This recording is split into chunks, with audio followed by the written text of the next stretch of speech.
Nous avons à présent créé notre jeu de cartes en base 5. Nous avons vu comment représenter un nombre en base 5, c'est-à-dire nous avons vu comment convertir un nombre qui est écrit en base 5 vers la base 10, c'est-à-dire la notation décimale, c'était l'exercice précédent. Nous allons maintenant voir comment l'on compte en base 5. Et pour ceci, il faudra compléter ce tableau. Alors ici, on a déjà complété les premières cases. Il faut préciser une chose. C'est que puisqu'on est en base 5, c'est comme si on n'avait que 5 doigts. On n'a donc que 5 chiffres dans l'alphabet.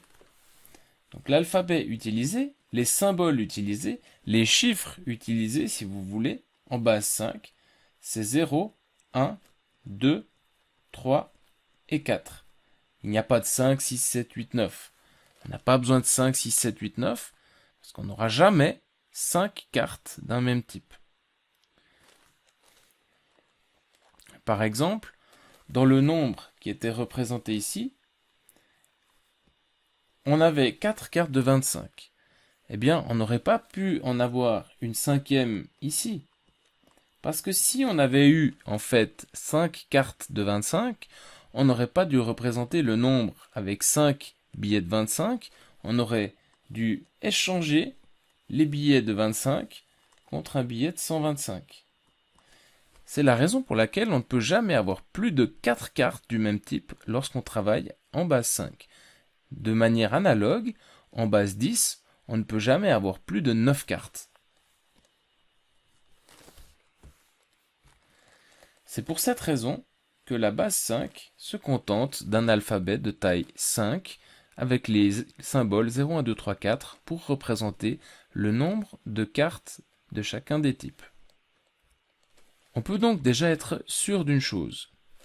En comptant en base 5, on n'aura jamais quelque chose d'autre du style, on n'aura jamais un chiffre 6 ici. On ne va jamais dépasser 4.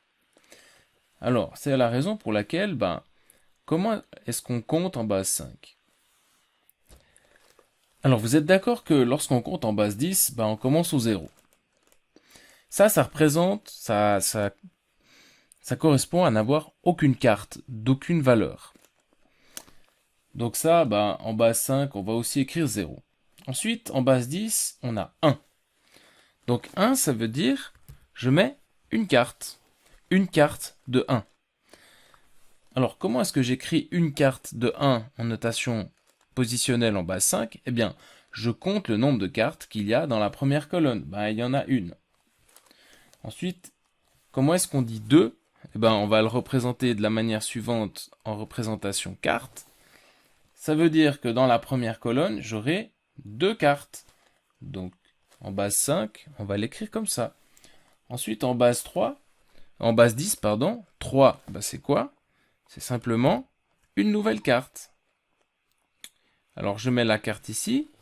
J'ai plus 2 cartes. J'en ai 3 à présent.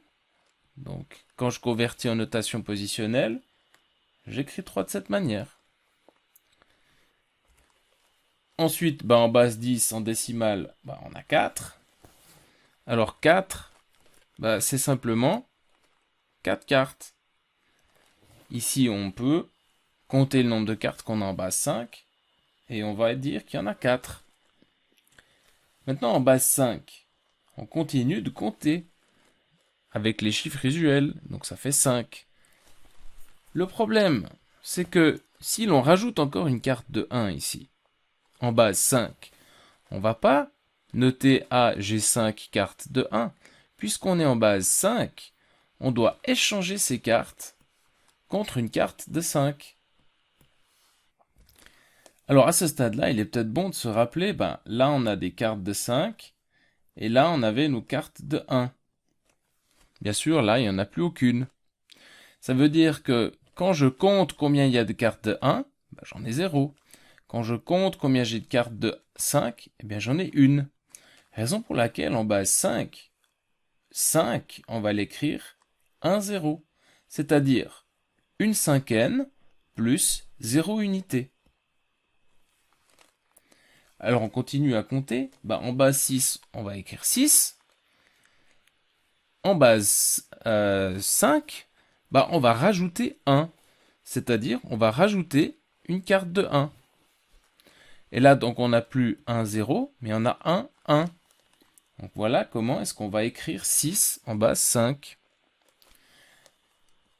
Ensuite, pour la base 10, on continue à compter. 7. Au niveau des représentations cartes, on rajoute une carte de plus. Ça veut dire que là, on a une cinquième plus 2 unités. Ce qui se note comme ça. Ça n'est pas 12, je rappelle, c'est 1, 2 en base 5. Ça continue d'être 7. En base 10, on continue à compter, on arrive à 8.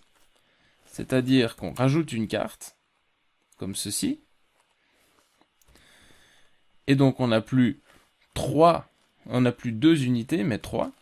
Et donc là, on va écrire 1, 3, pour représenter 8 en base 5.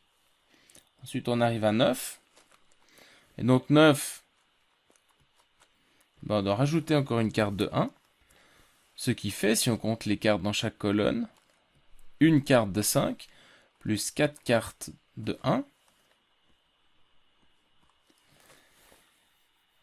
Et donc, on va continuer à compter. Alors, je vais un tout petit peu effacer pour refaire de la place. Et on arrive maintenant à 10 en base 10, c'est-à-dire 0 carte de 1 et une carte de 10. Parce que le deuxième nombre depuis la droite, en base 10, signifie une dizaine. En base 5, qu'est-ce qu'on fait? On rajoute encore une carte de plus. Mais là, on se rend compte que je dois échanger mes 5 cartes de 1 contre une nouvelle carte de 5. On a par conséquent dans la colonne des 5, 2 cartes. Et dans la colonne des 1, 0 carte. Et donc, 10 en base 5, ça s'écrit 2 0. 2 5n plus 0 unité. On peut continuer comme ça, mais je pense que vous avez compris le principe. Donc 11, on rajoute une carte de 1. Donc on aurait 2 cartes de 5 plus une carte de 1. Et donc ça s'écrira comme ça. Et je vous laisse continuer maintenant de compter jusqu'à 30 de cette manière.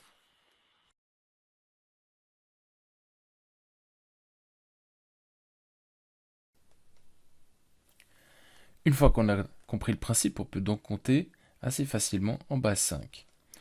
Donc 7, on a dit que c'était une cinquième plus 2 unités, 8, une cinquième plus 3 unités, 9, une cinquième plus 4 unités, 10, c'est une cinquième plus 5 unités, c'est-à-dire 2 cinquièmes et 0 unités.